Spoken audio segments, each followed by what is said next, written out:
5:45 p.m., which means it's time for BCTV's weekly media roundup. I'm tonight's host, Roland Boyden. The show, 5:45 live on deck. Tonight we're going to break down the charges filed in the Keene Pumpkin Fest. Latest details there. Also, news from Guilford as longtime administrator Katie Buckley announces her resignation. And we'll check in with that Fairpoint workers' strike now into its third week. Plus, get a healthy dose of Halloween spooktasticness and a wealth of area events on our calendar coverage. All that and more. We'll do it in 15 minutes or less, so stick with us right here on 5:45 Live.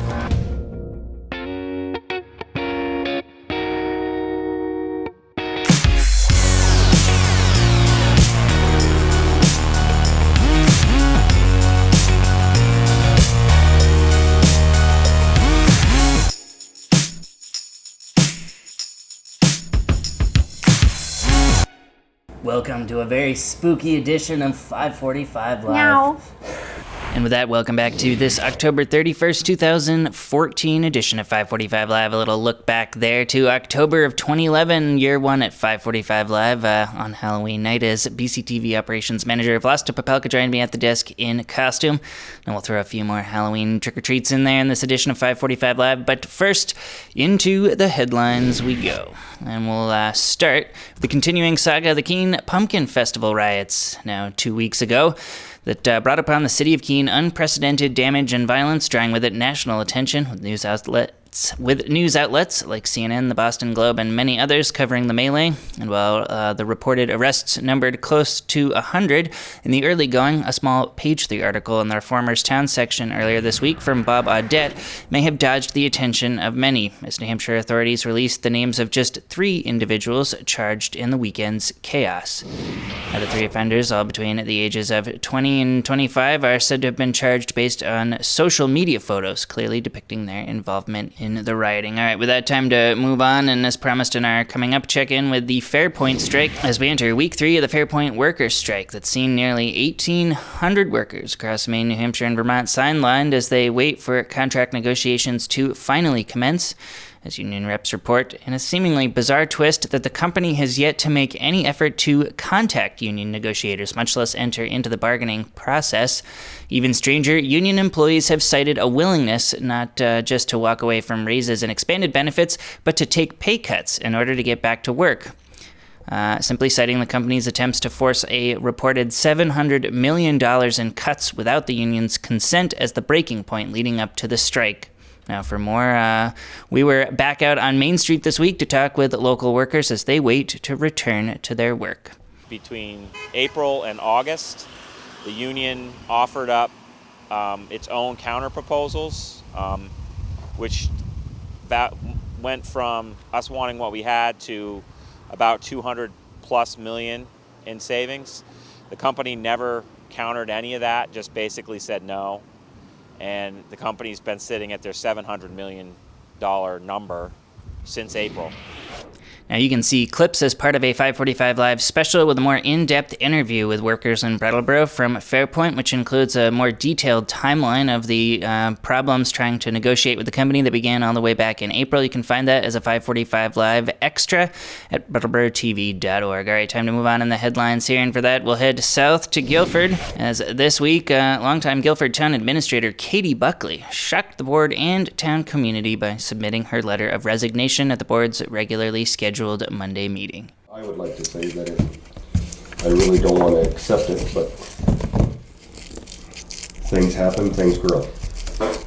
And wish Katie all the luck in her future endeavors.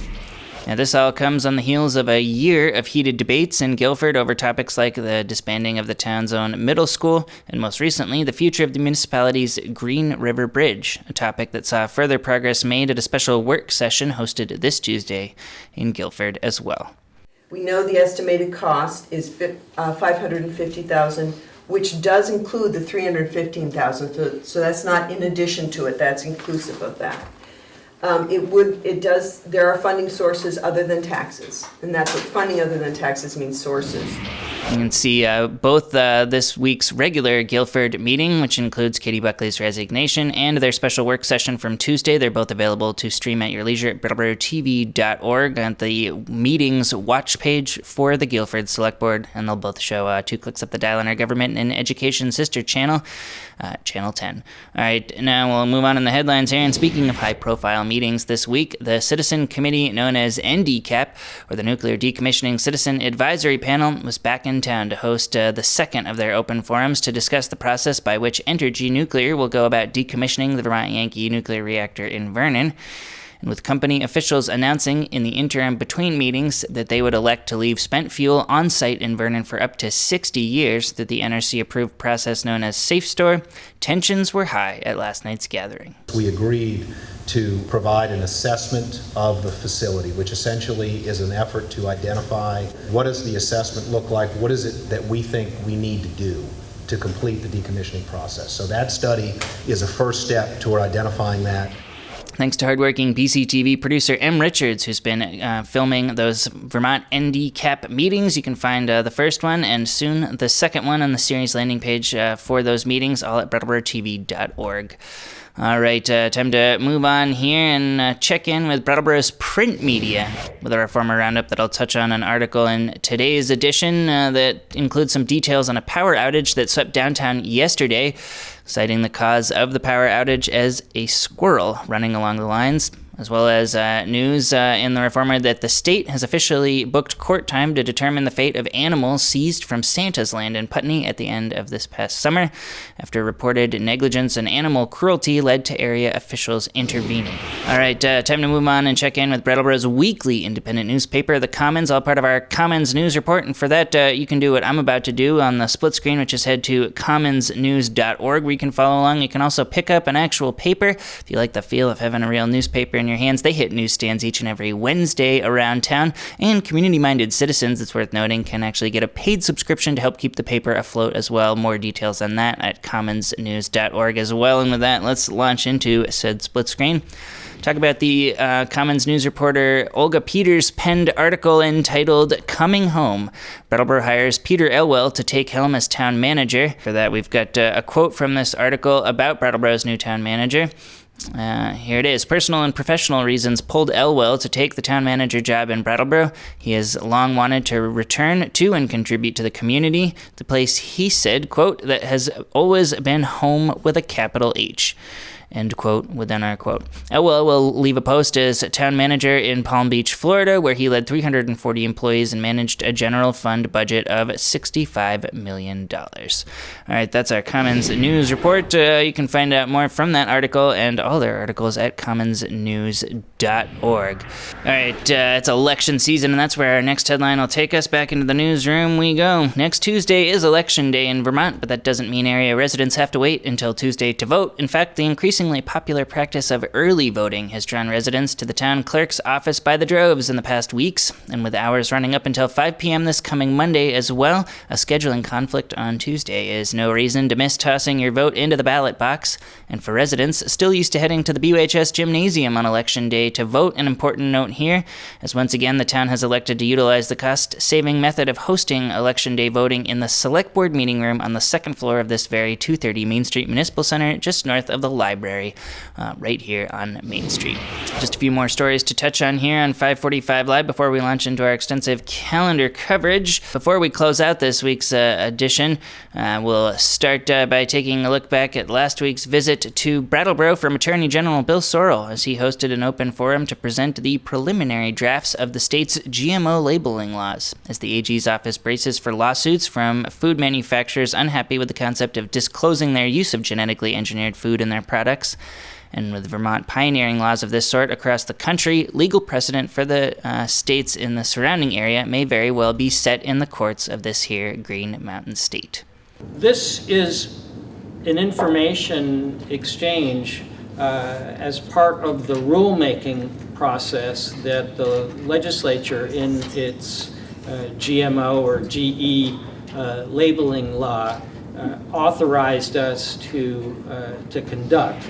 Thanks to hardworking BCTV volunteer Maria Dominguez for gathering that footage and putting together a full program on the state's GMO labeling laws draft with Bill Sorrell. You can find that 2 clicks up the dial on our government and education sister channel, Channel 10 this week, and of course find it to stream at your leisure at brattleboro.tv.org. All right, now time to launch into the calendar coverage as promised. Let's go back into my close-up here so I can read off the teleprompter and not have to wing it on all of this. We'll start with the Brattleboro Film Festival, which kicks off at the Latches Theater tonight with an opening gala followed by an impressive lineup of opening night films, including the Hollywood blockbuster Pride, which documents the unlikely union of striking miners and gay rights activists in Thatcher-era England, a film that's generating a lot of showbiz buzz, but is yet to be released locally, making the Film Fest screening your best bet for a first look at it. Find out more at BrattleboroFilmFestival.org, where they have a complete schedule. You can also pick up in that Commons newspaper we were talking about their complete program guide for 10 days worth of films that'll end with their highly popular Best in Fest. We'll document more at the film festival in next week's 545 Live as well. But in the meantime, find out more, pick a movie, check it out. It's all at the Latches Theater in the coming days. All right, now speaking of the Latches Theater, for our next calendar event, now, speaking of the Latches Theater, tomorrow night the highly acclaimed Boston Gay Men's Chorus will perform as part of a benefit for the Brattleboro Retreat's lesbian, gay, bisexual, and transgender inpatient program. For more, we spoke with members of the Brattleboro Retreat talking about this event and about the LGBT program itself. It's really a wonderful marriage between the Brattleboro Retreat and Boston Gay Men's Chorus.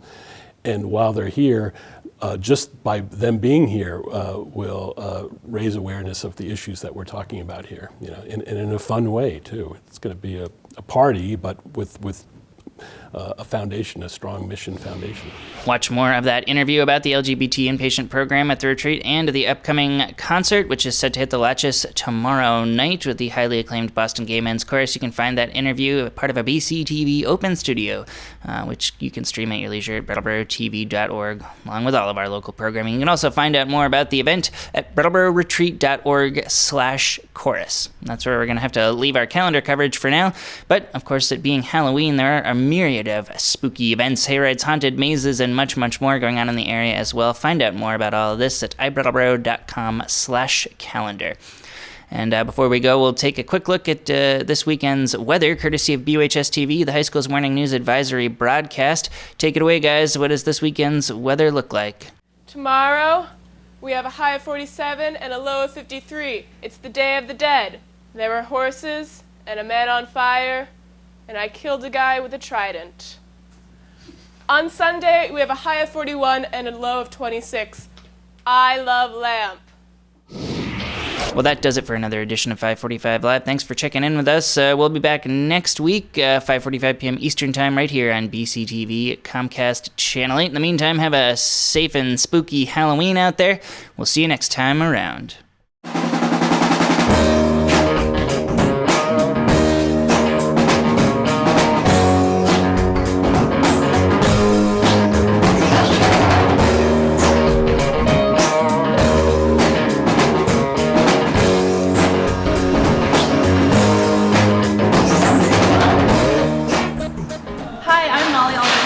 Intern at Strolling of the Heifers, and from all of us to you, we are wishing you a very happy Halloween. Super Fresh Organic Cafe! Isabel, Brattleboro Food Co-op. I'm a rainbow. I'm the Queen of Hearts. Aww. Annie H, Brattleboro Food Co-op. I'm Melissa from Lifestyle Luxuries. Hello, I'm Elizabeth, and I'm the Queen of Hearts. The master card of hearts. Thank you. Happy Halloween from BCTV. Woof, woof, woof, woof, woof.